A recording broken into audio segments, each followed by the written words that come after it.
কল্যাণ পরিষদের সংগ্রামী যুগ্ম সাধারণ সম্পাদক জনাব মুফতি তাজুল ইসলাম ফারুকী। হামিদা ওয়া মুসাল্লি ওয়া মুসাল্লিম আম্মা বাদ। লাকাদ রাদিয়াল্লাহু আনহুম ইয ইউবাইয়ুনাকা তাহতা আশ-শাজারা। আল্লাহ সুবহানাহু ওয়া তাআলা কোরআনুল কারীমের মধ্যে স্পষ্ট ঘোষণা করেছেন, রাসূলুল্লাহ সাল্লাল্লাহু আলাইহি ওয়াসাল্লাম 1500 সাহাবা একরাম রাসূলের হাতে বায়াত গ্রহণ করেছিলেন শাহাদাত বরণ করার উপরে। উসমান রাদিয়াল্লাহু তাআলা আনহুকে হত্যা করা হয়েছে। এই মিথ্যা প্রচার যখন প্রচারণা হয়ে যায় মক্কা এবং মদিনা মুনাওয়ারার মধ্যে, তখন আল্লাহ রাসূল হুজুর আকরাম সাল্লাল্লাহু আলাইহি ওয়াসাল্লামের হাতে 1500 সাহাবা একরাম মৃত্যুর জন্য বায়াত গ্রহণ করেন, শাহাদাত বরণ করার জন্য বায়াত গ্রহণ করেন। এক উসমান রাদিয়াল্লাহু তাআলা আনহুর খুনের বদলা নেওয়ার জন্য রাসূল 1500 সাহাবা একরামকে মৃত্যুর জন্য প্রস্তুতি গ্রহণ করিয়েছেন এবং তারা মৃত্যুর বায়াত গ্রহণ করেছেন। অথচ এই ইসকন, এই জঙ্গি সংগঠন নিউজিল্যান্ডে 49 জন মুসলমানকে পাখির মতো গুলি করে হত্যা করেছে। ব্রিটেনের বার্মিংহামের ওয়েস্ট মিডল্যান্ডে 5টা মসজিদ আক্রমণ করেছে। ইংল্যান্ডে 5টা মসজিদ আক্রমণ করেছে। 2014 সালে সিলেটে একজন মসজিদের ইমাম ইসকনের বিরুদ্ধে স্ট্যাটাস দেওয়ার কারণে তাকে রুমের মধ্যে প্রবেশ করে জবাই করে নির্মমভাবে হত্যা করেছে।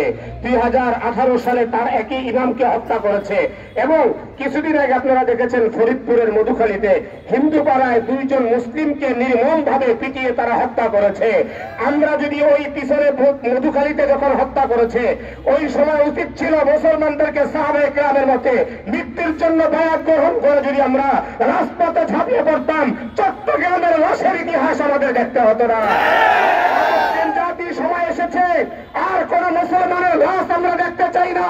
হাতে হাত রাখো, কাঁধে কাঁধ রাখো, মৃত্যুর জন্য বায়াত গ্রহণ করো, সংগ্রাম করো, রক্তাক্ত জিহাদের জন্য রাজপথে ঝাঁপিয়ে পড়ো। ইনশাআল্লাহ এই দেশ ইসকন মুক্ত হবে। মুসলমান এই দেশকে ইসকন মুক্ত করেই ছাড়বে ইনশাআল্লাহ।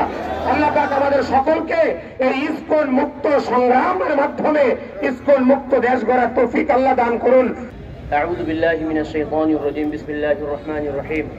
আল কুফরু মিল্লাতুন ওয়াহিদা।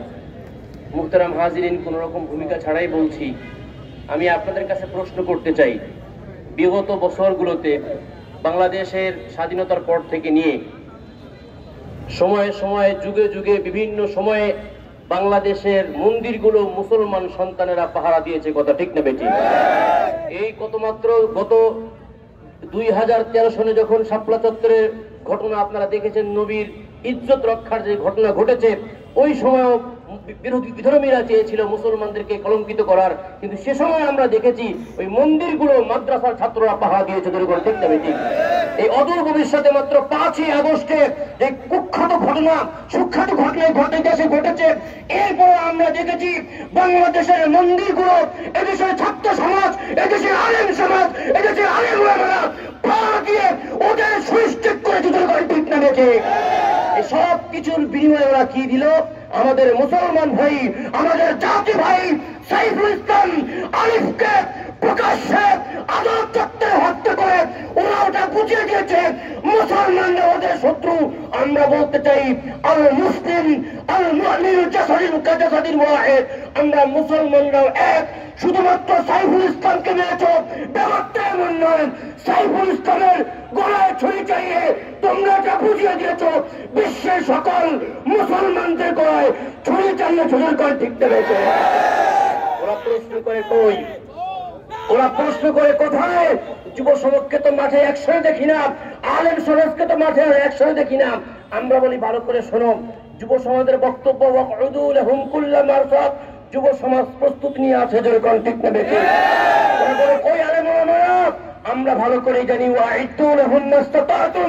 আল্লাহ বলেছেন সাধ্যমতো প্রস্তুতি নিয়ে থাকো। আলেম ওলামা, যুব সমাজ, তাওহীদি জনতা, এরা সকলে এক কথায় মুসলমান প্রস্তুতি নিয়ে আছে। এখন শুধু একটা ঘোষণা বাকি, সেটা হলো সমস্ত কাফেরদেরকে যখন মুসলমানদের উপর আঘাত করবে, এদেরকে কোন রকম চিন্তা ভাবনা ছাড়া আমাদের আমিরের নেতৃত্বে ঘোষণা যখন করা হবে, কোন দিকে তাকানো হবে না। ইসকনকে বিদায় করবার জন্য সর্বশেষ আন্দোলনে ডাক দেওয়া হবে, দেখতে পেতে।